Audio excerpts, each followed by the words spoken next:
This is K22 Podcast, and I'm your host, the Hebrew Hammer. With the Trump impeachment trial underway, I thought it would be a great time to talk about some funny Trump moments.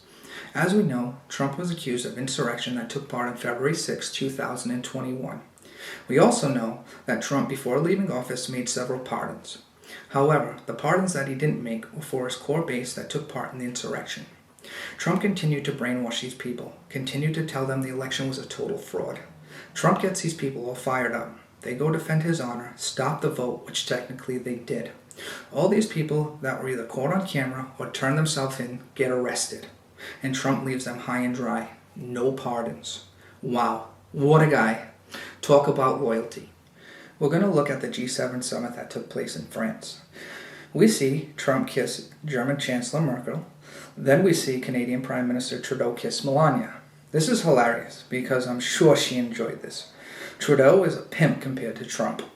He wears nice suits with flashy socks, natural hair that doesn't look like a raccoon died on his head. I'm going to guess he doesn't need Viagra unlike Trump. These two are much more comparable, because Trump is clearly old enough to be her grandfather. Flexed his lips to deliver a double air kiss to German Chancellor Merkel, but when Justin Trudeau air kissed Melania, that innocent moment became hashtag Melania loves Trudeau. Can you blame her?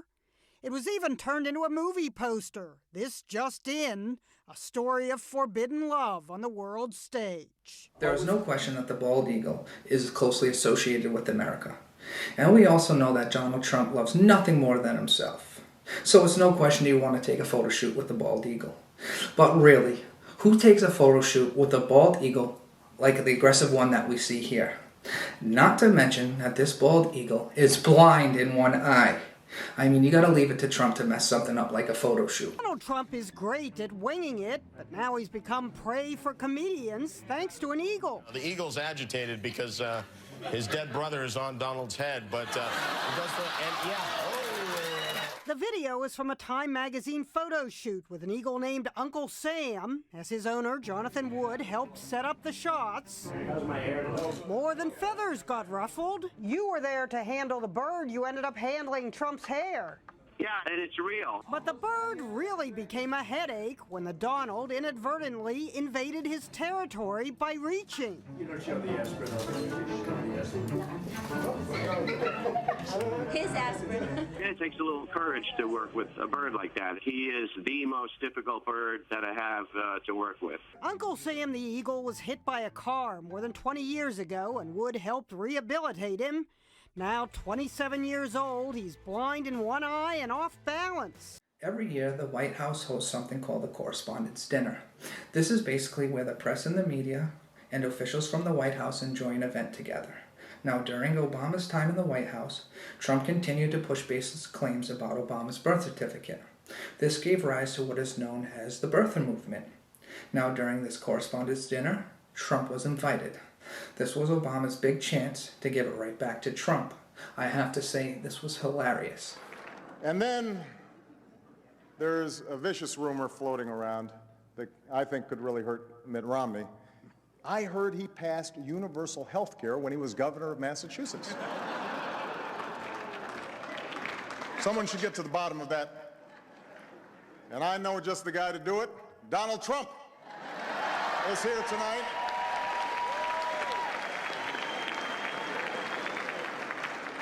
Now, I know that he's taken some flack lately, but no one is happier, no one is prouder to put this birth certificate matter to rest than the Donald.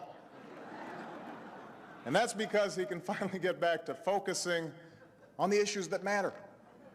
Like, did we fake the moon landing? What really happened in Roswell? And where are Biggie and Tupac?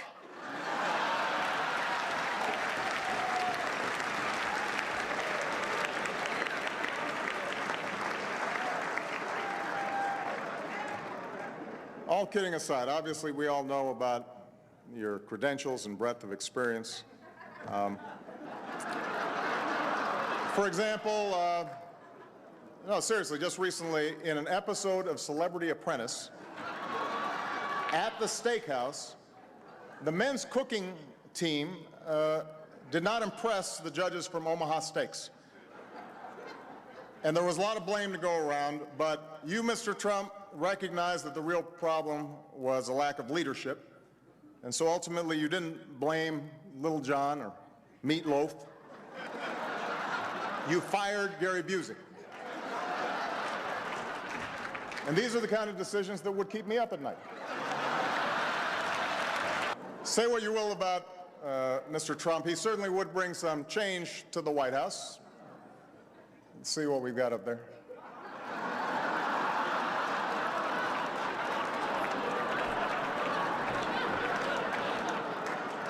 Since we're talking about celebrities and reality stars, we might as well talk about the 2012 Republican candidates.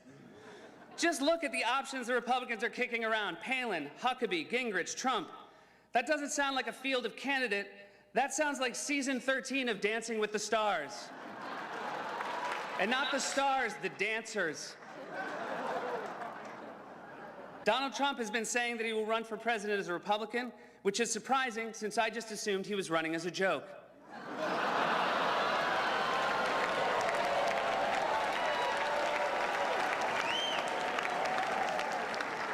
Donald Trump often appears on Fox, which is ironic because a fox often appears on Donald Trump's head.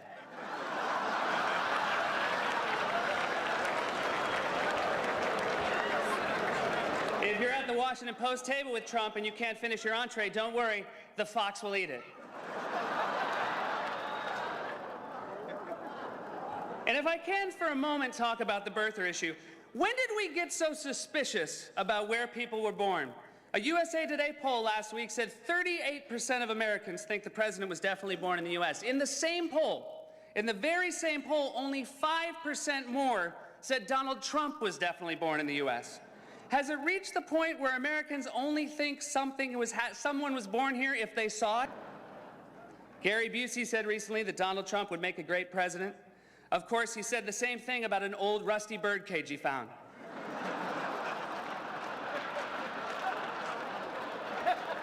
Donald Trump owns the Miss USA pageant, which is great for Republicans because it will streamline their search for a vice president.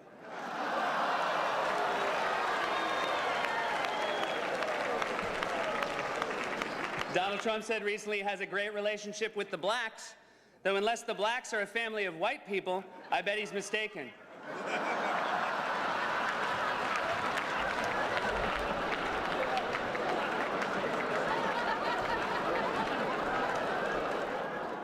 I like that Trump is filthy rich, but nobody told his accent. His whole life is models and gold leaf and marble columns, but he still sounds like a know-it-all down at the OTB. Mr. Trump may not be a good choice for president, but he would definitely make a great press secretary. How much fun would that be? Kim Jong-il is a loser. His latest rally was a flop.